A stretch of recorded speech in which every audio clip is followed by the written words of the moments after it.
If someone you loved was in danger, just one room away, would you move or stay still? A quiet home in Spalding, Colorado. A mother watching her son slip deeper into a relationship she didn't trust. Vincent Cole, 20. Adrian Wolfe, 18. A connection that looked intense on the surface, but felt wrong to her from the beginning. She didn't see love. She saw imbalance. She saw a girl who gave nothing back emotionally, yet held full control over her son. So she tried to intervene, not to destroy anything but to protect him. Because to her, this wasn't romance anymore. It was something unhealthy, something pulling him away from reality. But in that house, her concern became resistance, and resistance slowly turned into conflict. And that conflict would not stay quiet. What happens when warning signs are ignored? Inside the same home, Vincent was there. Adrian was there. So was the tension. But no one stepped back. No one let go. Emotional pressure rising. The mother kept pushing for distance, for her son to see clearly again. But instead of separation, the bond between Vincent and Adrian only tightened. And in that tight space, something dangerous formed. A point where logic stopped working. And emotion took over completely. How do things look fine? Right before they fall apart. Inside the house, nothing seemed sudden. But everything felt different. Vincent stayed close. Adrian stayed calm. The mother stayed worried. Something feels off.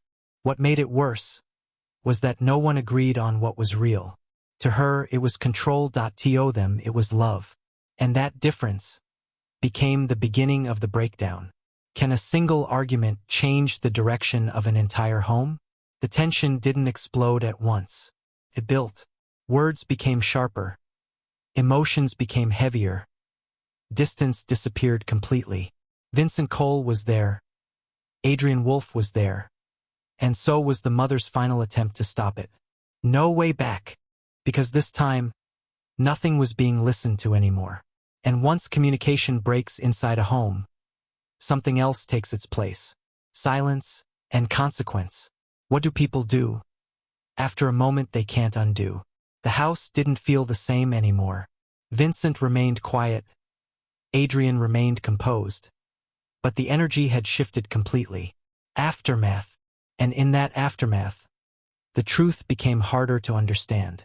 Because what shocked people wasn't only what happened, it was how everything continued afterward.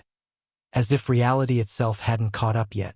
What do you call a situation where everyone is present, but nothing is stable? Investigators later looked at behavior more than events. Vincent Cole stayed silent. Adrian Wolfe stayed steady. And that silence raised one question. How does someone witness something life-changing and not react the way anyone expects? No clear answers. Was it shock? Denial? Or something deeper that no one noticed in time? What stays with people isn't just what happened. It's what could have stopped it. Vincent Cole stood there, silent, frozen in the weight of everything. Adrian Wolfe stood beside him, facing the consequence of what unfolded inside that home. 25 years each, both sentenced. Both tied to a moment that changed everything. But what people never forget is this. A mother who tried to protect her son, the relationship she believed was pulling him away from reality. And a moment where everything collapsed, while someone who could have changed it did nothing. If the story made you think about silence, choice, and consequence, subscribe to The Veil of Secret. Because some stories don't end. They stay with you. And this one always comes back to one question. Why did it go this far?